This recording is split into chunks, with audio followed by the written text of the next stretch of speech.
नमस्कार। प्रवास साक्षी news network और आप सभी का स्वागत है।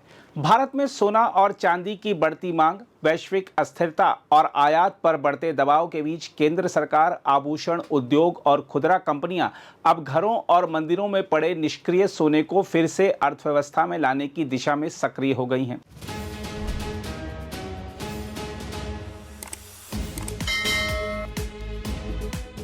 सरकार ने 12 मई को सोना और चांदी पर आयात शुल्क 6% से बढ़ाकर 15% कर दिया।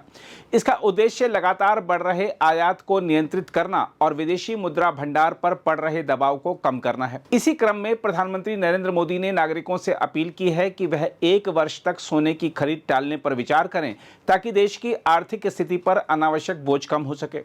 हम आपको बता दें कि भारत दुनिया का दूसरा सबसे बड़ा सोना उपभोक्ता देश है और अपनी जरूरत का लगभग पूरा सोना विदेशों से आयात करता है। वित्त वर्ष 2025-26 में देश का सोना आयात बढ़कर लगभग 68.9 अरब डॉलर तक पहुंच गया, जबकि 2016-17 में यह केवल 9.7 अरब डॉलर था। वहीं चांदी का आयात भी 1 दशक में तेजी से बढ़ा है और 2025-26 में यह 11.4 अरब डॉलर से अधिक हो गया। दूसरी ओर निर्यात बेहद कम है, जिससे व्यापार घाटा और विदेशी मुद्रा भंडार पर दबाव बढ़ रहा है।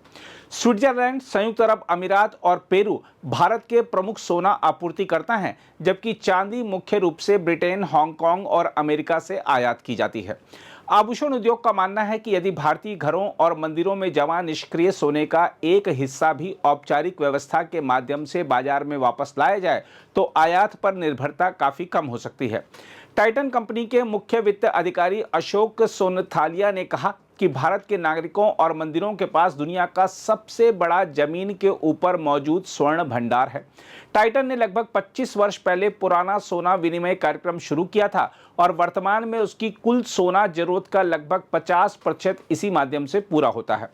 कल्याण ज्वेलर्स ने भी nation first gold for India पहल की घोषणा की है। कंपनी का लक्ष्य इस वित्त वर्ष में 5 टन सोना आयात कम करना है। इसके तहत पुराने सोने के विनिमय कार्यक्रम को बढ़ावा दिया जाएगा, हल्के वजन के 18 कैरेट आभूषणों को प्रोत्साहित किया जाएगा और स्वर्ण मुद्रीकरण योजनाओं का विस्तार किया जाएगा। कंपनी अपने 342 स्टोरों में विशेष काउंटर स्थापित करेगी, जहां ग्राहक पारदर्शी व्यवस्था के तहत सोने को नकद में बदल सकेंगे। कंपनी के अनुसार उसके कारोबार में पुराने सोने के विनिमय की हिस्सेदारी 30% से अधिक हो चुकी है। उधर रत्न एवं आभूषण निर्यात संवर्धन परिषद ने भी प्रधानमंत्री को पत्र लिखकर कई सुझाव दिए हैं। परिषद का कहना है कि कम कैरेट वाले आभूषणों की बिक्री बढ़ाने से सोना आयात में 20 से 30% तक कमी लाई जा सकती है।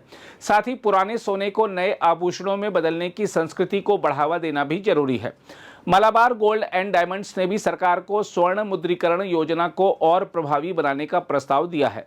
कंपनी के अध्यक्ष MP अहमद के अनुसार भारतीय परिवारों के पास भारी मात्रा में निष्क्रिय सोना मौजूद है और यदि उसका कुछ हिस्सा भी औपचारिक व्यवस्था में वापस आए तो नए आयात की आवश्यकता काफी कम हो सकती है। विशेषज्ञों का कहना है कि भारतीय परिवार आमतौर पर आभूषण और सोने के सिक्के खरीदकर बैंक लॉकरों में सुरक्षित रखते हैं।